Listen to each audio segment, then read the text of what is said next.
तुमको अगर समझ में नहीं आएगा ना तो तुम ईरान में जाके पढ़ो, यूएस में, किसी भी कोचिंग में पढ़ो। तब सर आपको 10-50 रीडिंग मारनी पड़ेगी। आप 1000 रीडिंग मार लोगे तब भी आपको नहीं पता चलेगा कि मुझे पढ़ना क्या है इसमें। जैसे मैंने दिल्ली में बहुत लोगों को सुना कि हम अभी तो 3 रीडिंग कर चुके हैं। जो भी चीज तुम सीखोगे, अगर तुमने पहले दिन ज्यादा ताकत लगा दी तो फिर तुम्हारे चित्त से ही वो खत्म हो जाएगी। इसलिए सेल्फ स्टडी का बड़ा इंपॉर्टेंस है यहां पर।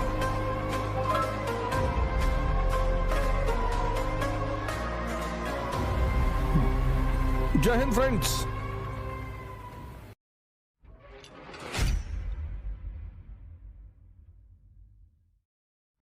रीडिंग जो हाँ वर्ड है, बड़ा बड़ा कंफ्यूजिंग वर्ड है रीडिंग। जैसे मैंने दिल्ली में बहुत लोगों को सुना कि हम अभी तो 3 रीडिंग कर चुके हैं। बड़ा कंफ्यूजिंग वर्ड है। जब तुम when you pick up a chapter तो every chapter has a theme. जैसे for example 18th century India पहला चैप्टर है एनसीईआरटी का। तो what is the theme of that chapter? Weakness of India. क्योंकि जब भी कोई कमजोर होगा तभी वो गुलाम बनेगा। तो तुम चैप्टर के ऊपर लिख लो वीकनेस ऑफ इंडिया। तो weaknesses on which front? Cultural, social, political. बस अब एक चीज लेके तुमने चैप्टर शुरू किया पढ़ना कि साहब I have to find out the weaknesses of India. Weaknesses at what level? Political. क्योंकि गुलाम वही बनेगा जो कमजोर होगा। नहीं तो सर वहां पे फर्स्ट सेकंड रीडिंग का मुद्दा ही नहीं उठेगा। जब तुम क्लूलेस होके पढ़ते हो, you pick up a chapter clueless, you don't know what to prepare in a particular chapter, तब सर आपको 10-50 रीडिंग मारनी पड़ेगी। आप 1000 रीडिंग मार लोगे तब भी आपको नहीं पता चलेगा कि मुझे पढ़ना क्या है इसमें। तुमने पॉलिटी में you picked up a chapter in polity preamble, तो तुमने लिखा कि this is the philosophy of Indian constitution, this is the basic of Indian constitution. अब एक कोर मिल गया कि यार पूरा कॉन्स्टिट्यूशन इसी पे बेस्ड है। किस पे? We the people. तो सारी सोर्स कहां से निकल रही है? पीपल से। ये पहली लाइन तुमने क्लियर किया।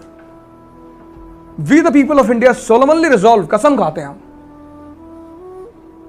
किस चीज की? Republic, socialism, democracy. तो तुम ये चारों वर्ड को फिर निकालोगे, उन पे नोट्स बनाओगे, पढ़ोगे कि ये होती क्या है। तो जब तुम फंडामेंटल राइट चैप्टर तैयार कर रहे होगे तो तुम उस चीज को ध्यान में रखोगे कि हमें प्रमोट क्या करना है? डेमोक्रेसी को। हमें प्रमोट क्या करना है? सोशलिज्म को। तो तुम्हें उसके जितने भी क्लॉजेस हैं वो कनेक्ट हो जाएंगे उससे, प्रीएम्बल से। ठीक नहीं? और जब तुम किसी चीज को करते हो और समझ में नहीं आती तो माइंड का एक नेचर है बोर्डम। बच्चों को ले जाओ मंदिर, तबाही मचा दे मंदिर में बच्चे, तबाही मचा दे। तुम उनसे कितने भगवान जी बैठे, बट भगवान आरती चल रही है, बच्चों को समझ में नहीं आता कि सब क्या कर रहे हो यार। उधर 2 औरतें ऐसे ऐसे बाल हिला रही है, एक आदमी गाना गा रहा है, आरती उतार रहा है, कर क्या रहे हो यार तुम लोग।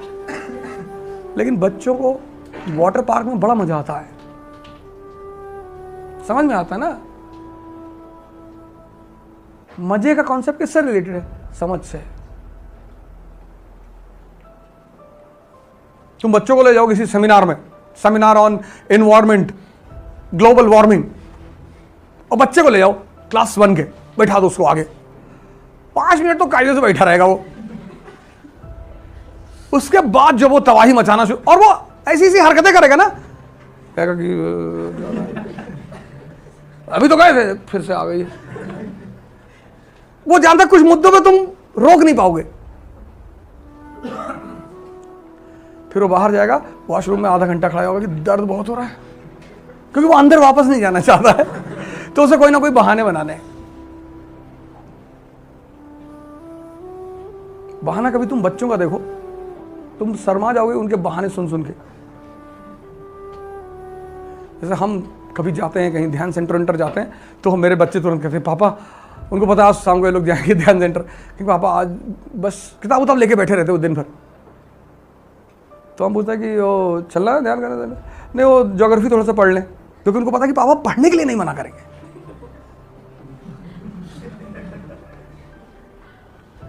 अच्छा अच्छा पढ़ लो, आएंगे तो समझा देना। हाँ वो समझा देंगे, कोई बात नहीं। उनको पता है कि आदमी हर चीज़ के लिए मना कर देगा, लेकिन अगर पढ़ने के हम पढ़ रहे हैं, अच्छा तो तुम लोग पढ़ो, हम आते हैं।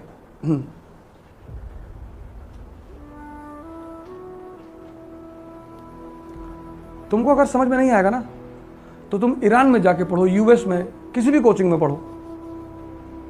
एक समय के बाद तुमको बोर्डम पैदा हो जाएगा। जब तुम किसी चीज को सीखते हो, when you start learning something, speed is very slow. वो बड़ा इंपेशेंट करती है, स्लो स्पीड। तुम कोई भी चीज सीखोगे ना, कोई भी चीज, कोई भी, स्विमिंग सीखो, राइडिंग सीखो, कोई भी, जो भी चीज तुम सीखोगे, अगर तुमने पहले दिन ज्यादा ताकत लगा दी तो फिर तुम्हारे चित्त से ही वो खत्म हो जाएगी।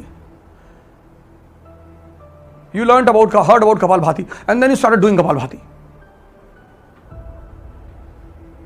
और पहले दिन तुमने 3.5 घंटा कर ली, आंखें पलट गई, तुम आईसीयू में पहुंच गए। किसी भी चीज को एक ही दिन में खत्म करने की कोशिश कभी मत करना। जैसे you are going to learn car driving, और पहले दिन 100 पे उठा लिया तुमने, या फर्स्ट गियर में डाला और पूरा एक्सीलेटर दबा दिया, वो इंजन बिखर जाएगा ऐसे। इस पढ़ाई, in this preparation, in here in studying, 90% people do this. दर्द होगा, this is the phase of IAS preparation, this is the first part, it's a painful part. यहां दर्द होगा, दर्द, but once you face the pain and you reach here, फिर तो मतलब तुम्हें जहां एक बार ये 3 चीज समझ में आ गई ना कोचिंग में, उसके बाद there is a possibility that you will say कि भैया अब हम कर लेंगे।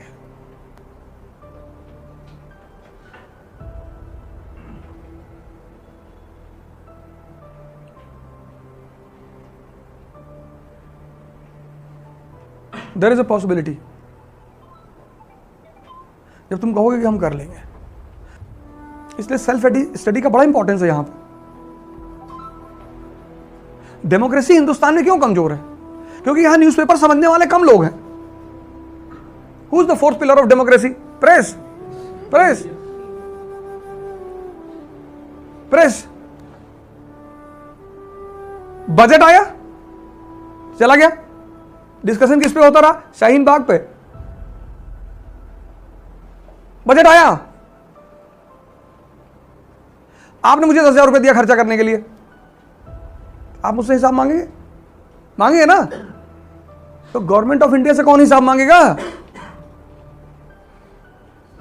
That is every year government comes out with economic survey, it gives it to its people कि ये लो साहब, ये हम लोग आपके नौकर, ये आपका पैसा यहां खर्चा कर रहे हैं। तुम्हारे पापा ने एक बहुत बड़ा मकान बनाया 10 करोड़ का, तुमने उस मकान को पहुंचा दिया 500 करोड़, सोने का लगवा दिया, टाइल वाइल और सोने की टंकी लगवा दी। तो जब वो घर बिकेगा तो तुम्हें दुख होगा? होगा ना? LIC कितने की कंपनी थी? 500 करोड़ की। आज कितनी है? 36 लाख करोड़ की। और अगर वो कंपनी बिक जाए, वो कंपनी है किसकी? हमारे पैसे की। पब्लिक सेक्टर का मतलब क्या? हमारा आपका पैसा। But do you find anyone panicking in this country? है किसी को तुम देखते हो कि भैया हमारी LIC बिक रही भैया? नहीं।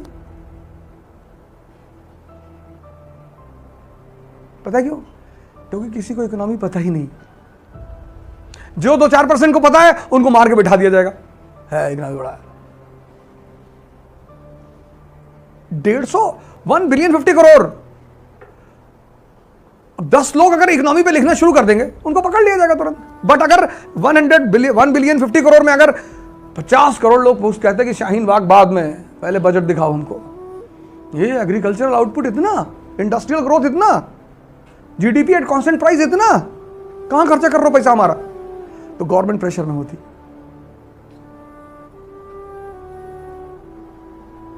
कि नहीं होती? पर तुम्हारा पैसा है, तुम हिसाब नहीं मांगते हो, और जब दूसरा लेके जाता है तो तुम चिल्लाते हो कि महमूद गजनी हमारा पैसा लूट लिया। तो तुमको मतलब ही कहां है तुम्हारे पैसे से? आज तुम सबवे सर्फर खेल रहे हो। जिस दिन बजट आया तो मैं पढ़ते हुए आ रहा था मेट्रो से, तो बगल एक भाई साहब बैठे थे, तो सबवे सर्फर खेल ऐसे कर रहे थे। हमने कहा भैया कुछ देख रहे हो, हमको भी दिखाओ। बोले देखने खेल रहे।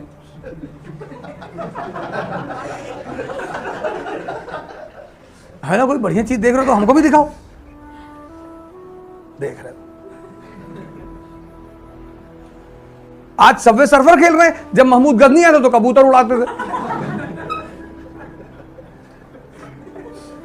तो उसने कहा भाई जब तुम लोगों को कबूतर ही उड़ाना है, तुमको कोई काम तो है नहीं। बोले हमको क्या काम है, खाना हमारे यहाँ होता है, पानी 2 मीटर पे है ही है, गांजा के पेड़ लगे हुए हैं, नहीं तो बबलुआ पिला देता, आर्मी में काम कर रहा है। तो महमूद ने कहा तो ले जाओ, ले जाओ। तो ले गया, फिर चिल्लाने लगे महमूद प्लंडर्ड अस, महमूद प्लंडर्ड अस। अरे तो तुम चिंता ही कहा, चलो अच्छा वो प्लंडर कर लिया। आज at least 80% people are so called literate in this country ना।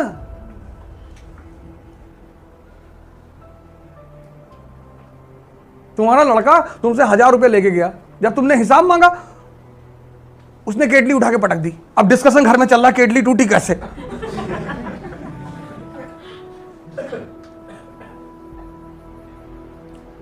अगर घर में किसी ने, बच्चे ने कह दिया कि नहीं पापा वो 1000 रुपए जो ले गए थे, तुमने उसको पीट दिया उठा के, 1000 रुपए ले, इतनी बड़ी कीमती केटली टूट गई, 1000 रुपए पड़ गई इनको। पापा जब पोछा लगाते थे वाइसरॉय के घर में तो केटली दिया था वाइसरॉय ने उसको। पूरा मुद्दा ही चेंज हो गया कि दादा केटली लाए थे, वाइसरॉय घर में पोछा लगाते थे तब। केटली बहुत इंपॉर्टेंट थी, 1000 रुपया बाढ़ में जाए। केटली टूटी, ये बहुत बुरा हुआ। शोकमग्न है कंट्री।